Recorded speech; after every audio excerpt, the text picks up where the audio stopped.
Real process to learn the art of acting. अभिनय कला का सहज मार्ग, a lecture series on acting by Lalit Singh Pokhariya. नमस्कार। अभिनय कला के सहज मार्ग में आज 24वें पड़ाव में आप सभी का स्वागत और हार्दिक अभिनंदन। अभिनय कला के 4 आयामों यानी 4 उपकरणों को अभिनय परक बनाने की प्रक्रिया में हम मन वाले आयाम पर आ गए थे और उसको अभिनय परक बनाने के लिए सबसे पहली ज़रूरत क्या महसूस करी थी? उसको अनुभूति परक बनाना, संवेदनशील बनाना। अब जैसा कि मैं बहुत पहले से कहता चला आ रहा हूँ, हम जीवन में जो कुछ भी सीखना चाहें, जो कुछ भी करना चाहें, उसको बहुत समग्रता में जानने समझने के लिए हमें उसके मूल में पहले जाना होगा। तो संवेदनशील बनने, अनुभूति परक बनने के लिए मूल में जाना है। तो हम कल कहाँ गए थे? जहाँ से संवेदनशीलता की संभावना पैदा होगी, जहाँ से अनुभूति की संभावना पैदा होगी, वो कहाँ पर हुई? जहाँ से हम चेतन हैं, यानी हम जहाँ से हमारे भीतर प्राणों का मतलब उद्भव है या चेतना का उद्भव है, उसी जमीन पर ही तो अनुभूति और संवेदनशीलता है। तो फिर क्या बात हुई थी? जहाँ जड़ से हम अलग हुए हैं, किस लिए अलग हुए? चेतन होने की वजह से। तो उस बिंदु पर जाना, उस बिंदु का एहसास करना, वहाँ ठहरना, अपने होने का भरपूर एहसास करना और वहाँ ठहरना, उसका साक्षात्कार करना। इसके बाद हम आगे बढ़े थे कि अब उस अनुभूति परकता या हम चेतनशील हैं, तो हमें क्योंकि रचना प्रक्रिया से गुजरना है, हमें रचनाकार बनना है, हमें सृजनकार बनना है। तो सृजनकार और रचनाकार बनने के लिए क्या संपत्ति चाहिए? वो संपत्ति का खजाना कहाँ से भरेगा? जो संवेदनशीलता और अनुभूति परकता का जो खजाना चाहिए वो कैसे भरेगा? जब हम उस मूल आत्मबोध के साथ समग्र सृष्टि के साथ तादात्म्य स्थापित करेंगे, सृष्टि के साथ किसको अनुभव करेंगे। मैंने तो उसी संदर्भ में मैंने पृथ्वी का नाम लिया, आकाश का नाम लिया, समंदर का नाम लिया, नदियों का नाम लिया, पहाड़ों का नाम लिया, वनस्पतियों का नाम लिया और ये कहा कि हम हों और ये चीज़ें हों, बीच में कोई और ना हो, तो भरपूर उसका अनुभव होगा, उसकी अनुभूति होगी। हम हैं और हमारे सामने समंदर है। समंदर चाहे साक्षात है या कल्पना में। बहुत से लोग ऐसा कह सकते हैं कि आप तो भैया ऐसी तैयारियां बता रहे हो जो आज के शहरी जीवन में पता नहीं बेचारा कलाकार के गलियों में किस कमरे में कैसी जगह पर जो है रहने को मजबूर हैं। आप उसको पहाड़ बताए दे रहे हो, समंदर बताए दे रहे हो, आकाश बताए दे रहे हो। भाई आकाश भी ढंग से नहीं दिखता, गली के बीच से झिर्री सा आकाश दिखता है और धरती कहाँ सा फर्श ही फर्श, कंक्रीट ही दिखता है, डामर दिखता है। तो आप तो ऐसी ऐसी चीजें बताए दे रहे हो। तो अब यहीं पर मैं एक बात कहता हूं, आज भी थोड़ी सी दार्शनिक हो जाएगी, उसके लिए क्षमा चाहूंगा। अगर याद होगा, कुछ दिनों पहले मैंने कहा था, हम जीवन और संसार से संबंधित कोई अनुभव या ज्ञान लेते हैं, प्राप्त करते हैं, तो उसके 3 स्रोत होते हैं। अच्छा, अब जीवन और संसार संबंधित अनुभव में लेना क्यों है? क्योंकि भाई अभिनय या नाटक करना है। अभिनय या नाटक क्या है? फिर मैं परिभाषा दोहराता हूँ, जीवन और संसार से संबंधित किसी भी यथार्थ अथवा काल्पनिक भाव, विचार या क्रिया को निश्चित उद्देश्य की पूर्ति के लिए निश्चित समय और स्थान पर अभिनेताओं के माध्यम से दर्शकों के समक्ष पुनः सर्जित किया जाए, प्रस्तुत किया जाए। तो इस प्रक्रिया को अभिनय या समग्रता में नाटक कहते हैं। इसीलिए बार बार जीवन और संसार की मैं बात करता हूं, क्योंकि जो कुछ भी होगा जीवन और संसार से संबंधित होगा, वो यथार्थ होगा अथवा काल्पनिक होगा, है ना? तो भाइयों, जिनको यथार्थ में आकाश के दर्शन ना हो, जिनको यथार्थ में धरती के दर्शन ना हो पाए, जिनको यथार्थ में पहाड़, समंदर, वनस्पति, जंगल न दिखाई पड़े, तो आजकल तो आप आभासित तो देख ही सकते हैं, वर्चुअल तो देख ही सकते हैं। आपके पास इतने संसाधन हैं, इलेक्ट्रॉनिक संसाधन है, इंफॉर्मेशन टेक्नोलॉजी ने आपको आपके मुट्ठी में, आपकी क्लिक पर ब्रह्मांड उपलब्ध कराया है। चलिए ये भी अलग बात है। मैंने कहा था जीवन और संसार से संबंधित जो ज्ञान या अनुभव हम लेते हैं उनके 3 स्रोत हैं। क्या? या पहला तो वो कि या हम पर बीता हुआ हो, हमारा भोगा हुआ हो, है ना, चोट है, खुशी है और तमाम जो भी चीजें हैं वो हमारे साथ घटित हुआ हो तो हमारा अनुभव और ज्ञान बन जाता है। लेकिन मैंने कहा था इतना बड़ा ब्रह्मांड है, इतना बड़ा संसार है, अनादि काल से चला आ रहा है और पता नहीं कब तक चलेगा। और इस सृष्टि में, इस संसार में 5-6 अरब अरबों लोग आए होंगे, अरबों हैं और ये भी चले जाएंगे, अरबों फिर आएंगे। तो आखिर हमारा अनुभव इतने बड़े अनंत जीवन और संसार में हमारा अनुभव कितना होगा, कितना हम जान पाएंगे? ठीक है, तो वो क्या होगा? नगण्य होगा। यानी कि हमें ज्ञान और क्या कहना चाहिए, अनुभव का और भी स्रोत चाहिए। इतने से ये पर्याप्त नहीं है रचनाकार के लिए। ऐसे तो जीवन में ठीक है, बहुत से लोग अपने ही जीवन में कोई अनुभव नहीं ले पाते हैं, कुछ हो ही नहीं पाता है ना। तो दूसरा स्रोत क्या बचता है? ऑब्जर्वेशन, पर्यवेक्षण, देखकर, सुनकर, पढ़कर। ठीक है, लेकिन ये भी कितना होगा?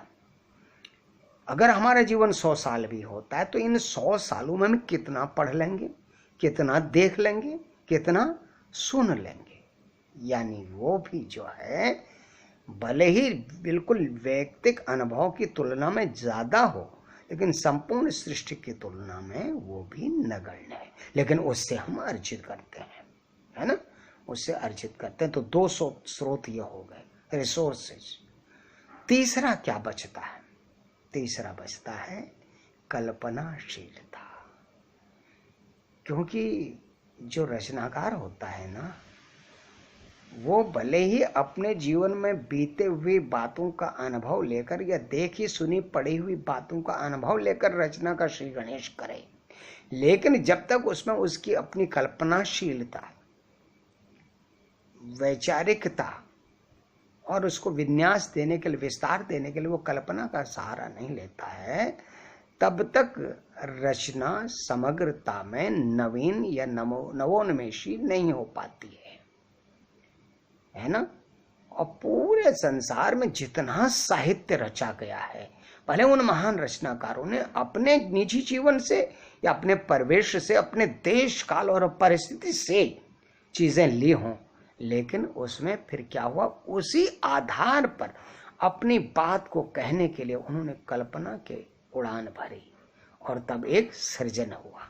ठीक है, इसी प्रकार से संगीत की दुनिया में, इसी प्रकार से नाटक की दुनिया में, इसी प्रकार से गायन की दुनिया में, नृत्य की दुनिया में या पेंटिंग की दुनिया में, पेंटिंग की दुनिया में तो कल्पना के संसार का जो नए नए आयाम हैं, यथार्थवाद से अलग जाकर रियलिज्म के अलावा सिंबलिज्म, एक्सप्रेशनिज्म, इम्प्रेशनिज्म, सररियलिज्म, पता नहीं कौन कौन से इज्म लेकर आदमी ने कल्पना की कैसे अनंत उड़ाने भर के पता नहीं किस किस तरीके से विचारों को चित्रित कर दिया, सत्य को किस किस रूप में आकार देकर उद्घाटित कर दिया। अद्भुत। तो रंगकर्मी को इतना न सही, कुछ तो उसको भी करना ही पड़ेगा। तो तीसरा क्या बचता है? कल्पनाशीलता। बात कहां पर घुमा के अब मैं ला रहा हूं कि मैंने कहा था सागर को देखकर सागर की अथाह गहराई का अनुभव हो जाना चाहिए, पर्वत को देखकर उसकी अडिगता, अविचलता का एहसास हो जाना चाहिए, आकाश को देखकर उसकी अनंतता का एहसास हो जाना चाहिए, धरती को देखकर उसके धैर्य और सहनशीलता और विशालता का एहसास हो जाना चाहिए। अगर हम देख रहे, नहीं देख पा रहे, तो कल्पना में अवतरण करिए। हमने वर्चुअल जगत में आईटी टेक्नोलॉजी से पता नहीं क्या क्या चीजों के दर्शन कर लिए, जो हम यथार्थ में नहीं कर पाते वो भी कर लिया। तो ऐसे में आंख मूंद कर कल्पना करिए। नाटक में सब वही करना है भाई, कल्पना ही करनी है। यथार्थ को भी नाटक करते समय कल्पित करना है। क्यों? यथार्थ तो अभी मैं जो बोल रहा ये हो रहा है ना, ये अभी हो रहा है। बाय द वे नाटक करना है, और मैं कुछ लोगों से नाटक के बारे में बात कर रहा हूं। ये नाटक की कहानी है, नाटक में दिखाना है, तो उसमें तुम दिखाने के लिए काम कर रहे हो ना, उसमें सच में थोड़ी बात कर रहे हैं। तो हमें कल्पना करनी पड़ेगी कि हाँ, मैं क्लास में या लोगों से या अपने कुछ बच्चों से बात कर रहा हूँ, इस बात की कल्पना करनी पड़ेगी। मैं अपना रोल भले खुद करूँ, कुछ बच्चों को चुना जाएगा, उनसे रोल करवाया जाएगा, तो अब भी कल्पना ही होगी। अपने जीवन का गहनतम अनुभूत सत्य और यथार्थ भी मंच पर कल्पित करना पड़ेगा। तो भाई हमारे भीतर कल्पनाशीलता का कैसा अद्भुत सामर्थ्य होना चाहिए, ठीक है ना। तो जिनके आंखों के सामने पहाड़ नहीं है, जो समंदर तक नहीं जा सकते, जिनके सिर के ऊपर आकाश केवल झर्री सा दिखाई पड़ता है इस शहरी जीवन के कंक्रीट के जंगल में, जिसके पैर धरती को छू नहीं पाते, छूते हैं तो डामर को छू पाते हैं, फर्श को छू पाते हैं, है ना। जो कंक्रीट के इस जंगल में, जिसको वनस्पति जंगल तो छोड़िए, एक पेड़ देखना जिसके लिए मुहाल हो जाता है। तो ऐसे में आप अपनी कल्पनाशीलता को भी बढ़ाइए। वो तो आपको बढ़ानी ही बढ़ानी है। इस तरीके से हमारी कल्पनाशीलता को हमें उर्वर बनाने में भी मदद मिलेगी, है ना। जीवन से संबंधित भावों और रसों को बहुत विराटता में अनुभव करने के लिए, ठीक है। अब यही मैं एक उदाहरण देता हूं, शायद मैं आज अपनी बात यहां पर खत्म कर लूं। वस्तुओं से जुड़ने का की जो फितरत है, जड़ जगत से हमें जुड़ना है ना, क्योंकि जड़ के माध्यम से ही हमें व्यक्त करना, दृश्य बनाना है उसका। तो जड़ और चेतन का जो अंतर संबंध है, चलिए एक बात मैं बात करता हूं। हमारे पास 8-10 फल रखे हुए हैं, संतरा है, सेब है, केला है, अमरूद है या और कोई दूसरा है। इन सब में कॉमन क्या है? सब में एक रूपता क्या है? सबके भीतर जल की मात्रा है, बल्कि हम उसको भी उसमें शामिल करते हैं, जल की मात्रा है। इसी तरीके से संपूर्ण जड़ में और चेतन में वनस्पति भी है, हम भी हैं, और जड़ पदार्थ, लकड़ी, सूखी लकड़ी, पत्थर वत्थर, इन सब में भीतर से हम कहीं एक, जो जड़ और चेतन में हम विभाजित हो गए, लेकिन उससे पहले हम अविभाजित हैं। क्या हैं हम? ये सृष्टि के भीतर जो गहनतम सूक्ष्मतम ऊर्जा तंत्र है, वो सबके भीतर है। तो वहां पर हम एक हैं। जड़ के सिक के साथ भी हमारी एकात्मता होगी, तभी तो हम नदी, पर्वत और समंदर और आग और वायु के जो उनका जो सत्व है उसका एहसास कर पाएंगे। तो इस तरह से जड़ से जुड़ने का या निर्जीव से जुड़ने का मैं एक उदाहरण देता हूं आपको। हालांकि हम अभिनेता गण वहां से उत्प्रेरणा लेंगे, हूबहू ऐसा नहीं होना है, क्योंकि वो हूबहू ऐसा हो जाने पर गलत हो जाएगा। कबीरदास जी का नाम सब जानते ही हैं, और ये भी जानते हैं कि कबीरदास जी के एक पुत्र थे कमाल, और कमाल के बारे में एक कहावत है कि बूढ़ा वंश कबीर का उपजा पूत कमाल। इसका प्रेमा फेसी प्रत्यक्ष अर्थ तो ये लगता है कि भाई कमाल बिल्कुल निखट्टू नाकारा थे, तो कबीरदास जी का जो वंश है समझ लो वहीं खत्म है। लेकिन इंटरप्रेट करने वाले इसको दूसरे ढंग से भी इंटरप्रेट करते हैं कि कमाल अपनी युवा अवस्था में ही वो आध्यात्मिक फक्कड़ता को हासिल कर चुके थे जो कबीरदास जी ने जीवन को मथ कर हासिल किया था। उसके पीछे मिशनरी मतलब जो है पैशन के साथ पढ़ के हासिल किया था। आप लोग उनकी गुरु की तलाश वाली बात जानते ही होंगे। रामानंद गुरु को खोजने के लिए क्या क्या हुआ था, तब रामानंद जी उनको किस तरीके से, कैसे अचानक अनायास गुरु के रूप में उन्होंने उनको स्वीकार किया, है ना। लेकिन कमाल की ऐसी कोई क्वेस्ट नहीं थी जैसा कि बताते हैं। उनकी कोई छटपटाहट या नहीं थी, पता नहीं कैसे ही आसमान से अवतरित हो गई वो आध्यात्मिक पकड़ता। आप जानते हैं इन संसार में बड़े बड़े महापुरुषों में कुछ अवतरित हुआ है, सृष्टि के संदेश अवतरित हुए हैं या जो भी है। तो ऐसे कमाल की आध्यात्मिक फक्कड़ी के बारे में एक कहावत है कि उदाहरण है, वो सच है या गलत है, लेकिन दृश्य और दृष्टा के बीच में भेद खत्म होने की जो बात है उसके लिए वो बहुत बढ़िया उदाहरण है। वस्तु और दृष्टि, देखने वाले की दृष्टि के बीच में कोई चिंतन नहीं है, सिर्फ अनुभूति है। अनुभूति होने से तादात्म्य होगा। बीच में हम अगर अपने ज्ञान का प्रपंच ले आएंगे तो फिर हम वैसा ही हो जाएगा। कबीर दास जी के ऊपर हजारों लोगों ने पीएचडी कर दी, प्रोफेसर हो गए, लेकिन कोई दूसरा कबीर बन पाया? कबीर के एक एक दोहे के वो 100 इंटरप्रिटेशन दे देंगे। बड़ी बड़ी किताबें भर गई हैं, लाइब्रेरी की शोभा बढ़ा रही हैं। कबीर को जानने समझने वाले दूसरे लोग कतार लगाए खड़े हैं पीएचडी करने के लिए। क्या कोई कबीर हो पाया? तो ज्ञान का प्रपंच, अक्षर ज्ञान का प्रपंच, बौद्धिक प्रपंच अलग चीज है, अनुभूति अलग चीज है। इसे मैं ये नहीं कह रहा हूं ज्ञान निरर्थक हो गया, नहीं। मैं सिर्फ ये कह रहा हूं कि उससे ही चीज हासिल नहीं होगी, वो कर लेने से संपूर्ण नहीं हो गया। होना पड़ेगा, चखना पड़ेगा, जाना पड़ेगा, आस्वाद करना पड़ेगा, है ना। तो कमाल जी फिर आ गए। तो एक बार कबीरदास जी ने कहा, भाई कबीरदास जी शायद कोई गैया वैया जानवर वानवर बकरी वकरी पालते थे, बाकी जुलाहे थे तो आप जानते ही हैं। कक्षा 4 में हमने पाठ पढ़ा था, तो ये कबीरदास जी जो लाहे के रूप में उनका रेखा चित्र था, बगल में 3-4 मुर्गियां भी दिखाई पड़ रही थी। तो मेरा अनुमान है कि और भी जानवर आज ही कल भी गांव में लोग रहते हैं तो जानवर तो पालते ही हैं, तब की तो बात और ही थी।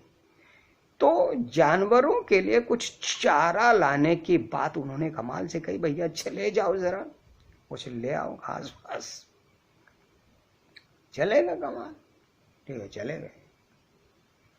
अब शायद ये बात रही होगी दोपहर बाद के कुछ देर की, तो कबीर जी ने सोचा होगा भाई चलिए आज बड़े काम में चले गए, ये अच्छी बात है, ठीक है, थोड़ा सा घर परिवार की तरफ ध्यान इनका आ गया है, ठीक है। लेकिन शाम होते होते जब ये लगा कि अब तक तो लौट जाना चाहिए था और कमाल का कहीं अता पता नहीं था, तो कबीरदास जी की खुशफहमी चिंता में बदलने लगी। भाई क्या हुआ, कहाँ निकल लिया भाई, अंधेरा हो गया, दिन भी ढल गया, अब चिंता होनी स्वाभाविक हो गई।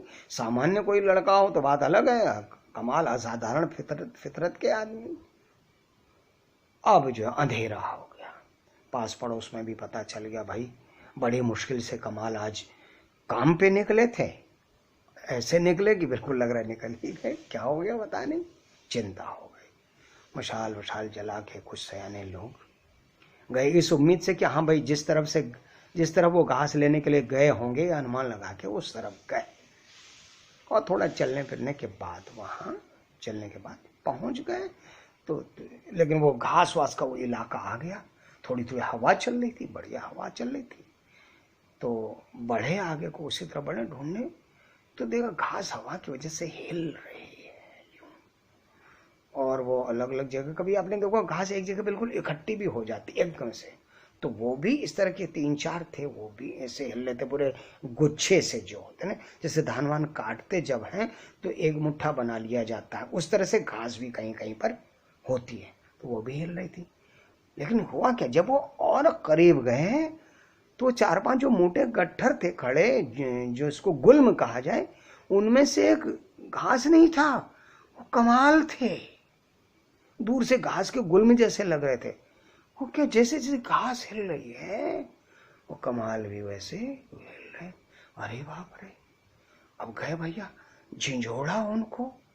अब आदमी नींद में हो तब तो जगे, लेकिन जो दूसरे लोग में हो, जो दूसरे भाव जगत में हो, उसको जगाना मुश्किल।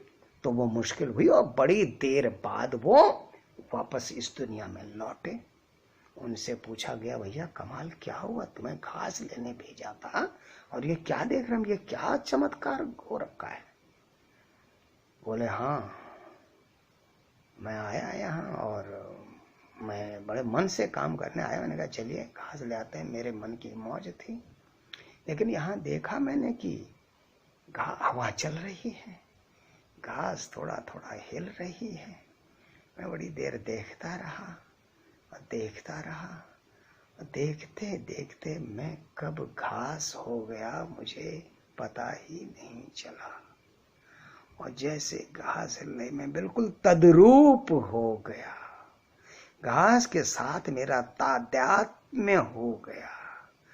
और मैं देखते देखते कब घास हो गया मुझे पता नहीं चला। दृष्टा और दृश्य का भेद खत्म हो गया, जड़ और चेतन का भेद खत्म हो गया। पूरी सृष्टि में व्याप्त आधारभूत ऊर्जा या भाव तरंग में जड़ और चेतन दोनों एकाकार हो गए। ये कमाल हो गया। ये एक हमको भी इसी तरीके से वस्तु जगत की भाव के भाव संसार से, भाव सत्ता से जुड़ना है, अपनी संवेदनशीलता को बढ़ाने के लिए, अपनी कल्पनाशीलता को बढ़ाने के लिए। लेकिन कमाल जैसा नहीं हो जाना है, क्योंकि कमाल को अभिनय नहीं करना है, हमको अभिनय करना है। अगर हम मंच पर इतने तद्रूप हो गए किसी बात से, तो हम ये भूल जाएंगे कि हम अभिनय कर रहे हैं और आगे का संवाद क्या है, क्रिया क्या है, कब आना जाना, प्रस्थान और जो है आगमन कब है, ये सब भूल जाएंगे। नाटक चौपट हो जाएगा, है ना। तो वहां पर एक साक्षी भाव रहना है। कैसे? जैसे कमल के पत्ते के ऊपर जल की बूंद रहती है, वो कमल के पत्ते पर होती भी है और उससे चिपकी भी नहीं रहती, जब चाहे वो उसको छोड़ सकती। तो वो साक्षी भाव, वो तटस्थता, वो साक्षात्कार की वो स्थिति जहां पर भेद न होते हुए भी एक कॉन्शियसनेस है ना, एक कॉन्शियसनेस, एक साक्षी भाव जागृत रहना चाहिए। लेकिन अपने को भाव जगत से संपन्न बनाने के लिए, अनुभूति और संवेदनशीलता से संपन्न बनाने के लिए हमारे भीतर वो कुव्वत पैदा हो कि हम दृश्य और दृष्टि और दृष्टा के बीच में, दृश्य और दृष्टा के बीच में हम अपना बौद्धिक प्रपंच न ले आवे। हम अपने ज्ञान का हुंकार भर के वहां कोई जटिलता न पैदा कर दें। जैसा कि इंगला पिंगला सुषमना इंग्लैंड काहे का ताना काहे का बाना, कौन तार से बेनीच दरिया, इंगला पिंगला ताना भरने सुषमन तार से बेनीच दरिया। इस तरह से उस ब्रह्म सत्ता का, ब्रह्म सत्ता मतलब संपूर्ण दिक काल में व्याप्त वो भीतरतम एक रूप ऊर्जा, एकाधार ऊर्जा से अपनी व्यक्तिगत ऊर्जा का सम्मिलन हो जाना, ये होना। लेकिन जिन लोगों ने कबीर के इस पर पीएचडी करी होगी, तमाम आध्यात्मिक ग्रंथों के संदर्भ लेकर अपना प्रपत्र तैयार किया होगा, ग्रंथ तैयार किया होगा, रिसर्च रिपोर्ट, थीसिस तैयार की होगी, क्या वो कबीरदास जी की तरह ऐसा एहसास कर पाए? नहीं तो हम तो उनको भी कबीर के रूप में जानते ना फिर भाई। अब तक दुनिया में हजारों करोड़ों, हजारों से करोड़ों तो शायद नहीं, हजारों लाखों कबीर हो गए होते, दुनिया का तो उद्धार ही हो गया होता, है ना। तो आज की बात को थोड़ा सा आनंद लीजिए। जितना हमने फकीरी अंदाज में बात करी है, इतना जरा सा ज्ञान और अब तक की जो उपलब्धियां हैं और अपना जो उपलब्धियों का जो ऑरा है उसको किनारे करके भाव जगत में रहिए, क्यों शुरुआत वहीं से होगी, चेतना से, अनुभूति से, संवेदना से। ठीक है।